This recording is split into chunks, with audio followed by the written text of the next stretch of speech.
Stephen Harper is driving the agenda, as you've seen. Each day there's a new policy, and he's been very clear on GST reduction. He's very clear on accessible health care for everybody, and especially fighting the crime, because crime is becoming a very, very important area, because there have been too many murders. So he's saying, we're all saying that there should be stiffer sentences to really control this crime. I have been watching various channels and going through the newspapers. He's talking of a lot of popular things which normally liberals do. Well, actually, it's not. Nobody has a control on whose things are they. Liberals will always talk good talk, but since the last 12 years they've never done anything. In October of 1993, they said they're going to reduce the GST. They never did, whereas we are the ones who are actually reducing it. They talk good talk about the immigration, but there's so many problems about the visitors visas. Somebody's relative dies. They can't get a visa to come here. It's a shame. So we are the ones who are going to fix the problem. I think there's a time for change. It's been 12 years too long. If you look at any of the existing MPs and you look at what they've done, you will not be able to figure out anything that they've done. Whereas when I was in the parliament, I was able to bring forward the hospital in Ontario and the South Asian Heritage Month of May, as well as the Scythe Energy, which is going to be investing $1 billion in Bramley Gore.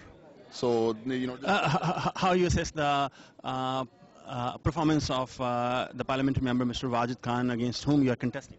Well, actually, that is not up to me to judge somebody else's performance. People know my performance, and I'm going to be putting my record against his record as well as anybody else. I've been living in the riding since last almost 20 years. I'm not sure if he lives in the riding or not, but certainly I'll be very happy to compare my record with anyone's.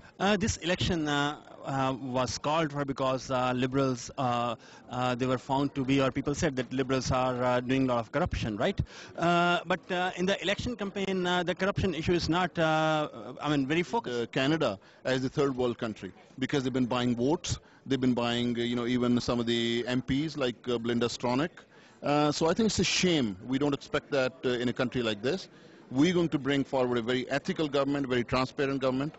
Do you think there is a gap between what the newspapers are talking about, that liberals are 34% and conservatives say 30%, but at the grassroots level there's more support to the conservatives? Well, actually, from now till the 23rd of January, there'll be all kinds of polls. We'll be up in the polls, we'll be down in the polls. It's our duty to work very hard till the 23rd of January and go to the people and request to them that I think it's time for change. They should give Conservatives a chance, and we can assure you that we'll work extremely hard for the election from Scarborough Rouge River. Okay, so what is your main agenda? Main agenda is in that area, we got to fight violence. It's been growing ever since in Scarborough. And the sitting MP has actually never done anything about it, and I'm going to be there. This is going to be my main concern.